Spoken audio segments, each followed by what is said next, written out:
If you want to add copper-peptides to your skincare routine but need something richer and more moisturizing than a serum, the copper-peptide face cream is for you. This is Advanced GHK-Cu copper-peptide face cream. It's a richer daily face cream with 2,400 milligrams of GHK-Cu in a 2-ounce jar, made for skin that looks dry, textured, or a little less firm than it used to. GHK is a natural occurring copper-peptide used in skincare for visibly firmness and smoother looking skin. The difference is the format.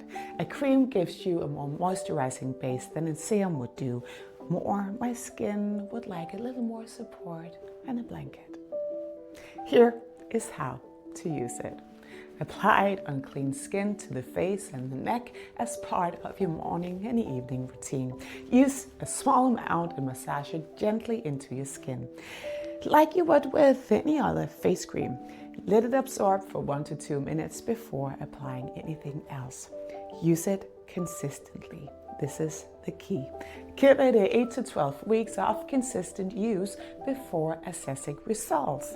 But I'm pretty sure that you will feel the difference before that.